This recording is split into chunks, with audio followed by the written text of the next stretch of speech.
Hello student, कैसे हो आप सब। मैं आशुतोष स्वागत करता हूं आपके अपने यूट्यूब चैनल एजुकेशन पथ पर। स्टूडेंट, आज हम इस वीडियो में सामान्य जीव विज्ञान के टॉप 50 अत्यंत महत्वपूर्ण प्रश्नों को डिटेल से डिस्कस करने वाले हैं। तो स्टूडेंट, अगर आप इन टॉप 50 अत्यंत महत्वपूर्ण प्रश्नों को याद कर ले रहे हो तो आप अगर 9th 10th 11th 12th graduation, post graduation या आप कोई कॉम्पिटिशन की भी एग्जाम की तैयारी कर रहे हो और वहाँ से अगर जीव विज्ञान से रिलेटेड क्वेश्चन पूछा गया है तो काफ़ी ज़्यादा चांसेस है कि इन्हीं टॉप 50 प्रश्नों में से आपको उनमें से कुछ प्रश्न मिल जाए। ठीक है स्टूडेंट, ज़्यादा नहीं, सिर्फ ये टॉप 50 क्वेश्चन हैं और स्टूडेंट इसको आपको रटना भी नहीं पड़ेगा। बस आप क्या करिएगा, वीडियो में एंड तक हमारे साथ बने रहिए, वीडियो को बिना स्किप किए और एक एक क्वेश्चन को अच्छे से कॉपी में लिखते रहिए साथ में। तो मैं आपको गारंटी देता हूँ कि आपको रटना नहीं पड़ेगा, बस आप एक बार इसे पढ़ लेंगे, आपको खुद ही सारे क्वेश्चन के आंसर याद हो जाएंगे। तो आइए स्टूडेंट, चलते हैं एक एक करके इन सभी जो आपके टॉप 50 प्रश्न हैं इनको पढ़ते हैं। पहला है आपका, नवजात शिशुओं में हड्डियों की संख्या होती है। तो स्टूडेंट आपको पता होना चाहिए कि जो नवजात शिशु है यानी कि जिसका भी जन्म हुआ है, मतलब कुछ ही समय हुआ है उस जन्म हुए, तो ऐसे बच्चे की जो शरीर में जो हड्डियों की संख्या होती है वो होता है 300। ठीक है, जबकि जो एक वयस्क व्यक्ति है, मतलब जिनका शरीर विकास कर चुका है, उस वयस्क व्यक्ति में हड्डियों की संख्या 206 होती है। ये तो आपको पता होगा। मतलब कि जो नवजात शिशु है उनमें हड्डियों की संख्या 300 होती है, बल्कि जो हम लोग हैं, जो वयस्क लोग हैं, वयस्क व्यक्तियों में हड्डियों की संख्या 206 होती है। आगे है, निद्रा रोग फैलती है। तो स्टूडेंट, निद्रा रोग जो है सीसी मक्खी काटने से होती है। मतलब कि कभी कभी क्या होता है कि कुछ लोगों को नॉर्मल से ज़्यादा नींद आने लगती है। ठीक है, तो ये क्या एक प्रकार की निद्रा रोग है। तो ये रोग जो है फैलती है आपकी मेनली सीसी मक्खी के काटने से। आगे है, रक्त में पाई जाने वाली धातु है। तो स्टूडेंट आपको पता होना चाहिए कि रक्त में जो है लोहा पाया जा रहा है। रक्त में पाई जाने वाली धातु है आपकी लोहा है। आगे है, निषेचन की क्रिया कहाँ होती है। तो स्टूडेंट आपको पता होना चाहिए कि निषेचन की क्रिया जो है मादा की अंडवाहिनी में होती है। मादा के शरीर में अंडवाहिनी पाई जा रही है, उस अंडवाहिनी में ही जो है निषेचन की क्रिया होती है। आगे देखो, मानव शरीर में यूरिया का निर्माण होता है। तो स्टूडेंट मानव के शरीर में यूरिया का निर्माण जो है वो यकृत में होता है। अब आगे देखते हैं स्टूडेंट, कौन सा रक्त समूह सर्वग्राही है। मतलब वो कौन सा रक्त समूह होता है, यानी कि वह कौन सा ब्लड ग्रुप है जो सबसे ब्लड ले सकता है। तो student A B blood group वाला जो व्यक्ति होता है ना, वो सबसे ब्लड ले सकता है। आगे है, मानव मस्तिष्क में बुद्धि का केंद्र है। तो स्टूडेंट मानव मस्तिष्क में बुद्धि का केंद्र सेरेब्रम होता है।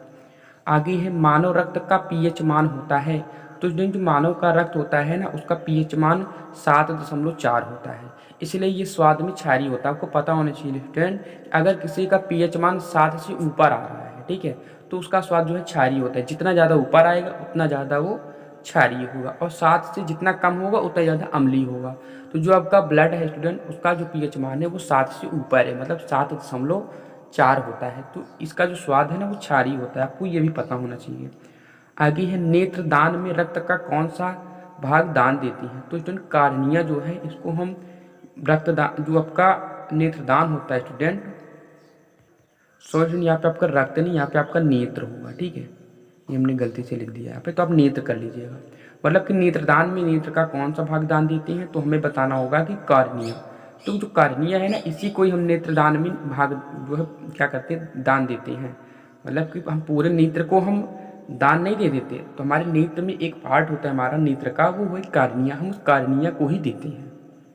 ठीक है स्टूडेंट, आगे देखते हैं, मानव शरीर में सबसे बड़ी ग्रंथि है। तो स्टूडेंट आपको पता होना चाहिए कि मानव के शरीर की सबसे बड़ी ग्रंथि यकृत होती है। आगे है, मानव की आंखों में आंसू, मानव की आंखों में जो आंसू होता है उसमें पाया जाता है। स्टूडेंट आपको पता होना चाहिए कि लाइसोजाइम जो है मानव की आंखों की आंसू में पाया जा रहा है। आगे है, खट्टे फलों में पाया जाने वाला विटामिन। तो स्टूडेंट खट्टे फलों में पाया जाने वाला विटामिन विटामिन सी है। ये जो विटामिन सी होता है ये खट्टे फलों में पाया जाता है। तो आई होप स्टूडेंट ये सभी क्वेश्चन आपको अच्छे समझ में आ गए होंगे। अब हम आगे देखते हैं।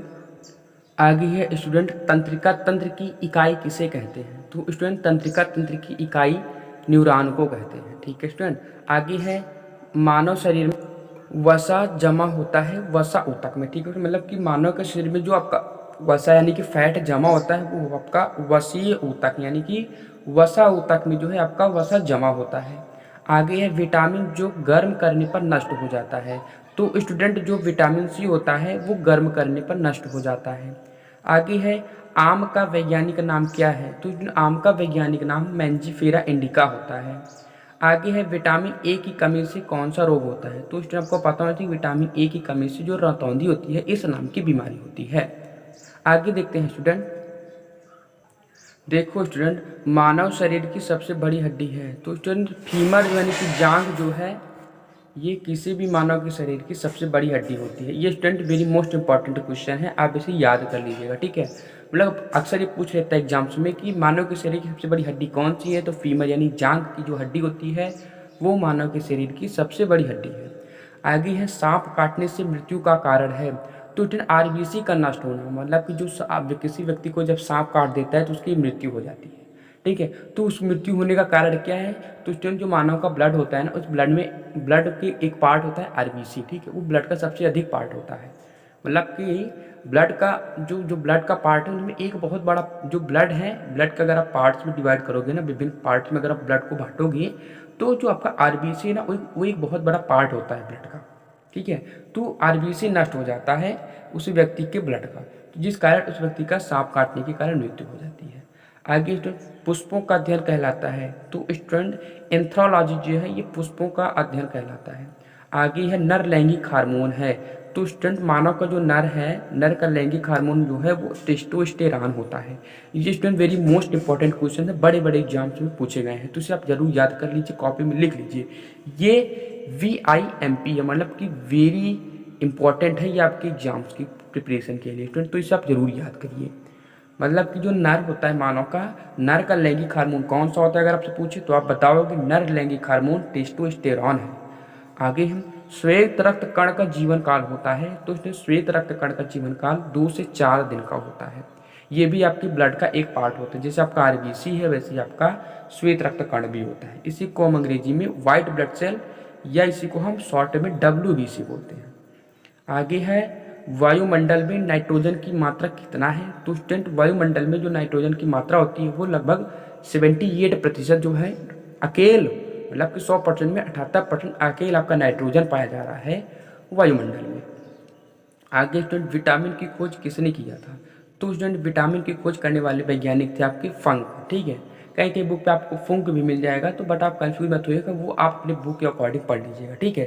फिलहाल मैं यहाँ पे फंक लिखा हूँ, कहीं पे आपको फंक भी मिल सकता है, किसी राइटर्स ने फंक भी लिख दिया है इस फंक को, तो आप कंफ्यूज मत होइएगा। मतलब कि अंग्रेजी में यफ्यू यंके रहेगा उसको आप फंक भी पढ़ सकते हो ना, हिंदी में हम इसे फंक पढ़ें, तो इस अकॉर्डिंग अलग अलग बुक में आपको मिलेगा। इंग्लिश स्पेलिंग में आपको FUNK होता है, तो इसलिए अलग अलग बुक में आपको अलग अलग मिल जाएगा, तो आप कंफ्यूज मत होइएगा। अगर आपकी बुक में फंक है तो आप फंक ही पढ़िएगा। तो विटामिन की खोज किसने किया था स्टूडेंट? तो फंक ने किया था। शुद्ध सोना, मतलब कि स्टूडेंट जो शुद्ध सोना होता है वो कितने कैरेट का होता है? तो शुद्ध सोना वो 24 कैरेट का होता है। अब आगे है ग्रीन हाउस प्रभाव गैस है। तो student carbon dioxide green house प्रभाव गैस होता है। आगे है हीमोग्लोबिन में पाया जाने वाले तत्व है। तो स्टूडेंट लोहा जो है वो हीमोग्लोबिन में पाया जाता है, ठीक है स्टूडेंट। आपको पता होना चाहिए आपकी ब्लड का जो कलर होता है वो भी हीमोग्लोबिन के कारण ही लाल होता है, ठीक है स्टूडेंट। मतलब कि जो ब्लड का कलर आपका लाल होता है वो हीमोग्लोबिन के कारण ही होता है। और हीमोग्लोबिन में आपके पाया जा रहा है लोहा, मतलब हीमोग्लोबिन में आपका लोहा पाया जा रहा है, तो जिस कारण हम कह सकते हैं कि आपके ब्लड में भी लोहा पाया जाता है, क्योंकि आपके ब्लड में हीमोग्लोबिन है, और हीमोग्लोबिन है तो लोहा आपके ब्लड में होगा, क्योंकि हीमोग्लोबिन में ही लोहा होता है ना। तो देखिए एक पर एक चीज़ डिपेंड है, ठीक है। तो आप कंफ्यूज मत होइए, इसको आप अच्छे से पढ़िएगा। आगे है दूध में उपस्थित प्रोटीन है। तो स्टूडेंट दूध में उपस्थित जो प्रोटीन होता है वो केसीन है। कभी कभी आपके एग्जाम में पूछ होता है, ये भी आपके लिए इंपॉर्टेंट है, ठीक है। ये भी आपके लिए इंपॉर्टेंट है क्वेश्चन है, तो इसे आप याद कर लीजिए। अभी कॉम्पिटिशन के लिए और 9, 10, 11, 12 या कोई सा भी एग्जाम दे रहे हो तो उसके लिए भी इंपॉर्टेंट है। ये अक्सर पूछ लेता है कि दूध में कौन सी प्रोटीन पाई जा रही है, तो आप आराम से बता दोगे कि केसीन प्रोटीन जो दूध में पाई जाती है। आगे है कशेरुक दंड में कितनी हड्डियाँ होती है?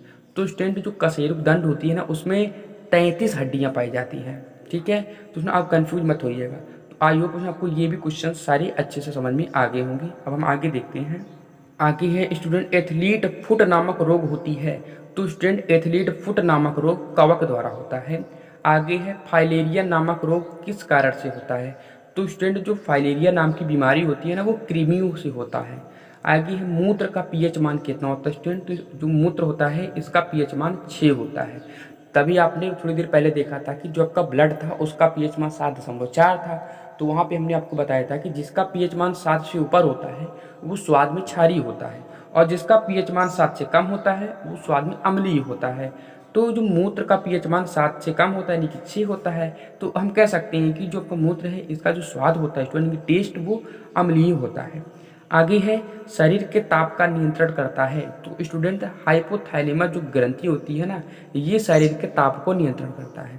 आगे है कौन सा विटामिन जल में घुलनशील है। तो ये भी वेरी इंपॉर्टेंट क्वेश्चन है किसी भी एग्जाम्स की प्रिपरेशन के लिए। तो आप इसे भी याद करिए, ये हमेशा पूछ लेता है एग्जाम्स में कि जल में घुलनशील विटामिन कौन सा है। तो आप बताओगे कि विटामिन बी और विटामिन सी ये जल में घुलनशील विटामिन है। आगे है स्टूडेंट धमनी के द्वारा कौन सा रक्त प्रभावित होता है। तो स्टूडेंट धमनी के द्वारा जो आपका शुद्ध रक्त होता है वो प्रभावित होता है। आगे है एनेलिडा ग्रुप में आने वाला जंतु है। तो स्टूडेंट एनेलिडा ग्रुप में जो आने वाले जंतु हैं वो आपकी जोंक, केचुआ, ये सब जो आपकी एनेलिडा ग्रुप में आने वाले जंतु हैं। मोलस्का ग्रुप में आने वाले जंतु कौन से हैं। तो स्टूडेंट मोलस्का ग्रुप में आने वाले जंतु आपके घोंघा, सीपी, ये सब आपके मोलस्का ग्रुप में आती हैं। आगे है पीयूष ग्रंथि को जाना जाता है। तो स्टूडेंट इसे हम मास्टर ग्रंथि के नाम से भी जानते हैं। ये भी स्टूडेंट आपके लिए इंपॉर्टेंट क्वेश्चन है किसी भी एग्जाम्स के लिए। ये भी कभी कभी अक्सर पूछ लेता है कि पीयूष ग्रंथि को हम और किस नाम से जानते हैं। तो आप बोलोगे मास्टर ग्रंथि, या फिर आप ये भी पूछ सकता है कि मास्टर ग्रंथि जो है किस ग्रंथि को कहा जाता है। तो आप बताओगे पीयूष ग्रंथि को। आगे है मनुष्य का पाचन कहाँ से शुरू होता है। तो स्टूडेंट मनुष्य का जो पाचन है ना वो मुख से शुरू होता है। अब आगे देखते हैं स्टूडेंट संपूर्ण शरीर में रक्त का परिसंचरण करता है। तो हृदय जो है वो मानव के संपूर्ण शरीर में रक्त का परिसंचरण करने का काम जो है वो आपका हृदय करता है। हृदय ही क्या करता है, ब्लड को पंप करता है, जिस कारण संपूर्ण शरीर में आपका रक्त जो है वो दौड़ता रहता है। आगे है इंसुलिन का स्रावण कहाँ से होता है। तो इंसुलिन का स्रावण वो अग्नाशय से होता है। ठीक है। आगे है स्टूडेंट शरीर का सबसे कठोर तत्व है। ये भी वेरी मोस्ट इंपॉर्टेंट क्वेश्चन है स्टूडेंट, ये भी पूछ लेता है आपके कभी कभी एग्जाम्स में। तो आप इसे भी याद करिए कि शरीर का सबसे कठोर तत्व कौन सा है। तो इनेमल जो है शरीर का सबसे कठोर तत्व होता है। ये आपकी क्लास 10th के बोर्ड एग्जाम के लिए वेरी मोस्ट इंपॉर्टेंट क्वेश्चन होने वाला है स्टूडेंट, तो आप इसे जरूर याद कर लीजिए। आगे है मनुष्य के शरीर में जल की मात्रा होती है। तो लगभग 65 से 80% जो है किसी भी मानव के शरीर में जल की मात्रा होती है। आगे है मानव शरीर में अमीनो अम्ल की संख्या होती है। तो स्टूडेंट मानव के शरीर में जो अमीनो अम्ल की संख्या पाई जा रही है स्टूडेंट वो आपकी 20 होती है। ठीक है, 20 अमीनो अम्ल मानव के शरीर में होती है। ये भी इंपॉर्टेंट है। सारे क्वेश्चन जो इसमें से इंपॉर्टेंट आप सारा याद करिए, कोई भी आप मत छोड़िए। 50 क्वेश्चन आप याद कर सकते हो, ज़्यादा नहीं है। तो ऐसे तो सारे क्वेश्चन इंपॉर्टेंट है, बट इसमें से कुछ ऐसे हैं जो हमेशा मतलब बोल सकते हो बाजारू क्वेश्चन है, हमेशा वो आते जाते रहते हैं आपके एग्जाम्स में। तो आप इसे जरूर याद करिए। आगे है ग्लूकोज का सूत्र होता है C6H12O6, ये आपका ग्लूकोज का सूत्र है। आगे है कार्बन की दो मुख्य अपरूप हैं। तो हीरा और ग्रेफाइट ये कार्बन की दो मुख्य अपरूप होते हैं। अब आगे देखते हैं स्टूडेंट मानव मुख में कितनी प्रकार के दांत पाए जाते हैं। तो स्टूडेंट आपको पता होना चाहिए कि मानव के मुख में 4 प्रकार के दांत पाए जाते हैं, कृंतक, रत्नक, च्वर्णक और अग्रच्वर्णक। ये 4 प्रकार के दांत हैं जो कि एक वयस्क मानव के मुख में पाए जाते हैं। स्टूडेंट ये भी आपके एग्जाम के लिए वेरी मोस्ट इंपॉर्टेंट, किसी भी आप प्रतियोगिता का एग्जाम दे रहे हो उसके लिए, और अगर आप 10th के बोर्ड एग्जाम की प्रिपरेशन कर रहे हो तो उसके लिए तो वेरी मोस्ट इंपॉर्टेंट है ही है। ठीक है। आगे है बालों में कौन सा प्रोटीन पाया जाता है। तो केराटिन जो है वो बालों में पाया जाने वाला प्रोटीन है। ये भी इंपॉर्टेंट है स्टूडेंट। हमारी त्वचा को रंग प्रदान करने वाला वर्णक, तो एक हमारी जो शरीर की त्वचा होती है, हमारी त्वचा को जो रंग प्रदान करने वाला वर्णक है वो मिलेनियम होता है।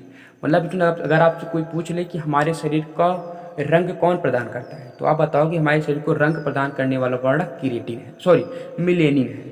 आपको जो एक बात बताते हैं, जिस व्यक्ति के अंदर जितनी ज़्यादा मिलेनिन की मात्रा होती है उस व्यक्ति का कलर जो है ना उतना ही ज़्यादा डाउन होता है, मतलब उतना ज़्यादा सांवला होता है। और जिसके अंदर मिलेनिन की मात्रा जितनी कम वो व्यक्ति उतना ही ज़्यादा गोरा होता है।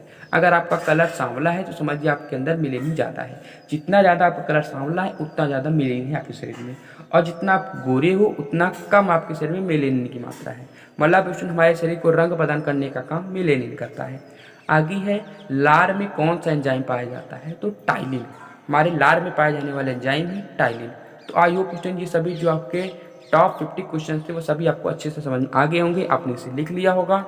अब स्टूडेंट अगर आपको हमारी वीडियो से नॉलेज मिला है तो प्लीज़ आप हमारी वीडियो को लाइक करिए और हमारे चैनल को सब्सक्राइब करिए और वीडियो को ज़्यादा से ज़्यादा शेयर करिए ताकि वो भी इस वीडियो को देख के अपनी पढ़ाई को कंटिन्यू कर सकें जिनको भी आप शेयर करोगे।